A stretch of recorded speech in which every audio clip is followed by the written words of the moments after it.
इनको केवल और केवल उनकी नजर से ही पूरी देश और दुनिया को देखे और वो जो कहें वो करे। मैं समझता हूं कि वो धनखड़ साहब नहीं कर पाए और ये जो हम आज देख रहे हैं कि उनका इस्तीफा हो गया है। राजस्थान में भी ऐसा हुआ था,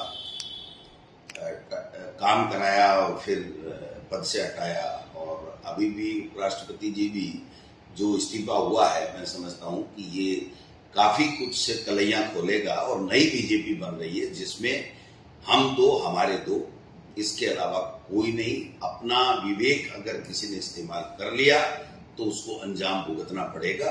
ये जो नया ट्रेंड चला है ये डरावना है, ये लोकतंत्र के लिए, देश के लिए, संविधान के लिए, सबके लिए खतरा है। इसलिए जब परतें खुलेगी तो मैं समझता हूं कि सारी चीजें स्पष्ट होंगी। लेकिन ये एम्स का बुलेटिन नहीं है, एम्स हॉस्पिटल का कोई बुलेटिन नहीं है कि धनखड़ साहब अब एक दिन भी कुर्सी पे नहीं बैठ पाएंगे, बोल नहीं पाएंगे। ये उनका जो दर्द है वो एक शालीनता के साथ में उन्होंने अपने रेजिग्नेशन में लिखा है, लेकिन ये हमें सोचने को मजबूर करेगा पूरे देश के लोगों को कि जब धनखड़ साहब ने ये बोला कि विपक्ष दुश्मन नहीं होता है और उसको सहजता से लेना चाहिए, उसका सम्मान करना चाहिए। अगर विपक्ष कुछ भी नहीं है, हम ही हैं, हम कहें तो सही, तो ये तो घमंड है।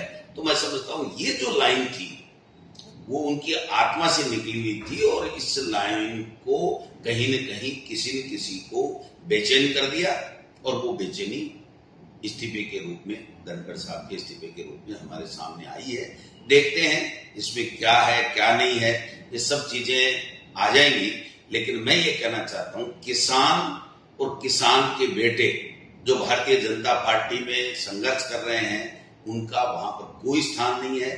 केवल और केवल यूज एंड थ्रो जो काम है वो देश में चल रहा है भारतीय जनता पार्टी की तरफ से। ये किसान परिवारों के लिए ठीक नहीं है, किसान कम्युनिटी के लिए, वर्ग के लिए ठीक नहीं है।